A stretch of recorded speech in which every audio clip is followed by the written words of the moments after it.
So we've gotten a lot more information released to us about Trailblazer Leagues Reloaded, but before the launch of it than I would have ever expected we would actually get before it even comes out. So I wanted to take a moment to run down what we've gotten so far and how it affects the launch of this league compared to previous ones. In previous leagues, we got pretty much just day one information before the launch. We would know beforehand like the first tier of relics, and that's pretty much it, to be honest. We might get a few scraps of information here and there about tasks and whatnot, but it wasn't this amount of information. I mean, I like it for the fact that it's building hype. I'm super pumped, and it's still more than a week away. But I'm wondering if it takes anything away to have this much information in your hands before day one jumping into the game. If this was the first Trailblazer, right now we'd be having discussions about what is your starting relic pick going to be, and that is essentially the whole discussion.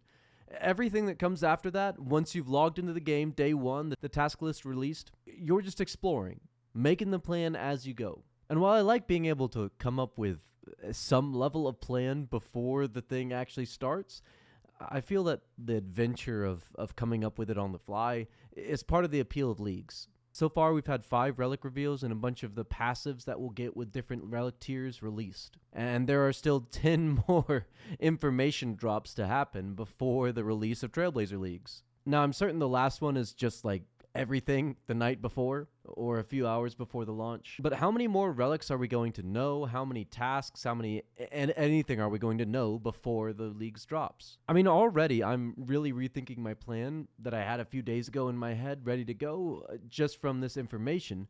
And I feel like I might be continually rethinking it as I get in more information with these drops. The Trickster Relic was the first information drop, and that makes me not sure of anything that I'm going to do. Like, I really wanted to get Zaya and do Wintertodt early just because, I don't know, I'm a boring Iron Man, and that's what just gets me off, GZ me, by the way. But if Trickster is the strongest pick in that Relic tier, then, I mean, you've got super easy fire-making experience. I'm pretty sure everyone that did it even remotely seriously was going to get 25 mil thieving experience or so anyways, but here you're getting just hella cash, getting that 25 mil super early, I'm sure. If you take this relic combined with a ranged relic and wilderness, you've got infinite black chins, and 25 million agility experience is like a certainty if you just wear the Sage's Greaves. I guess the only real concern with that plan is if you need to take Kandrin for box traps or if you have other choices. With all the passives you get, it really doesn't seem like you'll need to worry about any of the grinds and minigames in any of the areas that you might pick. So, like, Desert's on the table, but if we don't have to worry about Mage Training Arena, then yeah. And then clearly there are going to be much more unique relics available in this leagues compared to prior ones, with a lot of the previous relics just being given as weaker versions with passives, like the Slayer and Clue relics both seem to be just passive things that you'll get in this leagues. Not to the strength that they were as relics, but a very slightly weakened version of them.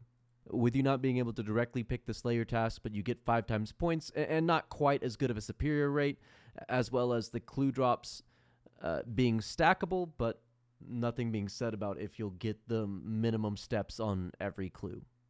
And the drop rate change makes a lot of meme drops more feasible. I mean, 5 times is a lot. Drops were absolutely crazy at 3 times in the original Trailblazer, so 5 times... I don't know even how that's going to work. The combat relics seem massively rebalanced, and it makes me think that I might need to change my pick to the ranged one. Granted, the melee relic still covers a lot more skills if you're just worried about getting max ASAP. But in terms of combat power, the range just seems so overpowered compared to everything else.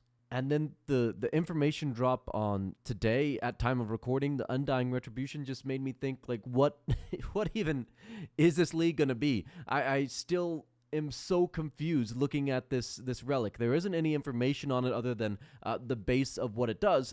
When you hit 0 HP, you heal to full and do a massive retribution strike to all the enemies around you. How do you balance this? I don't know. I just have really mixed feelings about the amount of information that's being dropped to us beforehand. I mean, obviously, I like it because it gives me something to talk about with you guys, but is it going to take away from the enjoyment of the first few days of playing leagues? Is it going to make you completely replan your plan? And as we know more of like what the realistic options are for different builds, is it going to force you to pick certain areas more for the efficiency of them? Because from the look of the Trickster Relic, it seems like some of these relics might make you rethink your area choices just because some might have more viable skilling options than others that you would rather do or rather not do if it's just made meaningless because of a relic. Then you might choose an area that has skilling options that you don't want to do, but you don't have to because you've got this cool relic. I don't know. I'm at a loss. Let me know what you think in the comments below. Also, give me a kiss. Mwah.